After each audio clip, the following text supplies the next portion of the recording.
অন্যদিকে এসআইআর ও ভোট চুরির অভিযোগে একটা বিরোধী জোট আজও সংসদের মকরদ্বারের সামনে বিক্ষোভে সামিল ইন্ডিয়া ব্লকের সব দল। বৈঠকে যোগ দিলেন তৃণমূল সাংসদরাও।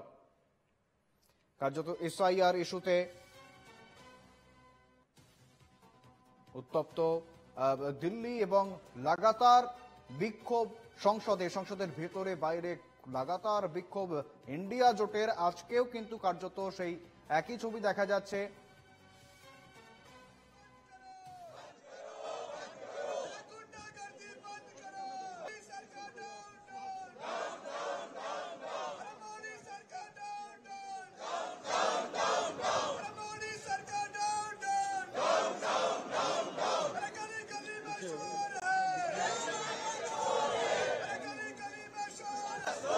প্রতিনিধি বাসব রায় কথা বলে নেব বাসবের সঙ্গে। বাসব, কার্যত যে ছবি আমরা দেখছি লাগাতার প্রতিদিন আলোচনা চেয়ে এসআইআর ইস্যুতে বিক্ষোভ দেখাচ্ছেন ইন্ডি জোটের সাংসদরা, সেক্ষেত্রে এখনো পর্যন্ত সরকারের অবস্থান কার্যত একই রয়ে গেছে, তারা আলোচনা চান না এখনো পর্যন্ত। তাহলে তাদের এই যে আন্দোলন, ইন্ডি জোটের এই আন্দোলন আর কতদিন চলতে পারে বা কিভাবে এই গোটা বিষয়টাকে দেখছেন তারা, কি জানা যাচ্ছে, আর কি আপডেট রয়েছে বাসব?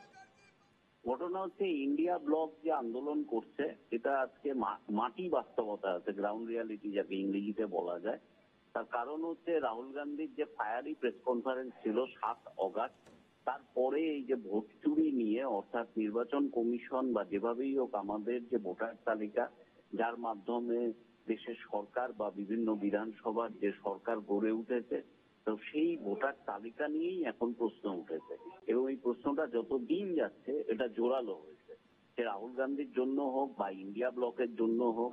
এবং এই বিষয়ে প্রাথমিকভাবে বিজেপি কিছু শাসক দল তা কাউন্টার দিতে এসেছিল, যুক্তি দিতে এসেছিল নির্বাচন কমিশনের পক্ষে, কিন্তু সেটা ধোপে টেকেনি। এরপরে নির্বাচন কমিশন রাহুল গান্ধীকে হলফনামা দিতে হবে, এই যে হাস্যকর দাবিগুলো করেছে।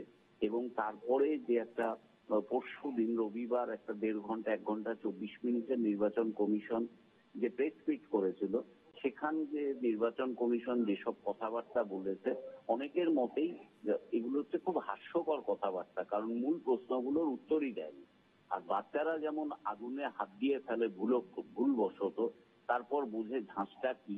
তো নির্বাচন কমিশন এই রাহুল গান্ধী সম্পর্কে নাম না করে যে হুমকি দিয়েছে, অর্থাৎ 1 সপ্তাহের মধ্যে রাহুল গান্ধীকে হলফনামা জমা দিতে হবে, না হলে দেশবাসীর কাছে ক্ষমা চাইতে হবে, তৃতীয় কোনো বিকল্প নেই, তার ঝাঁসটা লেগেছে হচ্ছে সমস্ত বিরোধী দলের সাংসদদের কাছে। যার ফলে আজকে সংসদে এই মল্লিকার্জুন খার্গে, প্রিয়াঙ্কা গান্ধী বা তৃণমূলের শতাব্দী রায় যে ব্যানার নিয়ে দাঁড়িয়ে রয়েছেন, সেখানে আপনি শুভেন্দু খেয়াল করলেই দেখবেন ওখানে নির্বাচন কমিশনার যিনি মুখ্য নির্বাচন কমিশনার জ্ঞানেশ কুমারের ছবি দিয়ে ভোট জোর লেখা আছে। তো এই জায়গায় আন্দোলনটা চলে গেছে। আর রাহুল গান্ধী বিহারে ভোটার অধিকার যাত্রা করছেন। তো এখন যে অবস্থাটা সেটা হচ্ছে ভোট চুরি বা এর যে অভিযোগটা, এটা ঠিক নির্বাচন কমিশনের হাতে আর নেই, এটা অনেক বেশি হয়ে গেছে। এখন ভারতের যে মানুষ, জনতার আদালতে এটার বিচার হবে, অর্থাৎ ভোটাররা বিচার করবে সত্যিই ভোট চুরি হয়েছে বা হয়নি। ফলত ইন্ডিয়া ব্লকের যে আন্দোলন এটা চলতে থাকবে। এটা এখন লোকসভা বা রাজ্যসভা সংসদ চলছে বলে সংসদ চত্বর আন্দোলন, কিন্তু এটা কন্টিনিউ গোয়িং অন। কারণ মমতা ব্যানার্জিও একই কথা বলেছেন, স্টালিন একই কথা বলেছেন এবং অন্যান্য যারা বিরোধী তারা প্রতিবার একই কথা বলছে, এসআইআর নিয়ে কথা বলছে, ভোট চুরি নিয়ে কথা বলছে। হঠাৎ ভোট বেড়ে যাচ্ছে কোনো কোনো বিধানসভায়, কেন্দ্রে বা রাজ্য জুড়ে, যেমন মহারাষ্ট্রে হয়েছে। এসব নিয়ে চলবে এবং এটা ধারণা করা হচ্ছে এটা অন্তত বছরখানেক এই আন্দোলন চলবে। শুভেন্দু।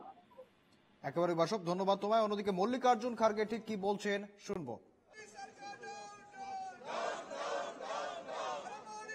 देखो, ये हमारी पार्टी का स्टैंड है कि जो भी वोट चोरी हो रहे हैं, वोट में बदलाव कर रहे हैं और वोटों की हेराफेरी हो रही है, गड़बड़ी हो रही है, इसके खिलाफ हम पूरे देश में ये माहौल बनाना चाहते हैं कि तुम्हारे ऊपर अन्याय हो रहा है, देख लो और आपके वोट की छानबीन कर लो, ताकि ऐसा चोरी करके अगर गद्दी पे बैठेंगे तो वो कोई डेमोक्रेसी के लिए हितकारी नहीं है और डेमोक्रेसी के लिए अच्छा भी नहीं है।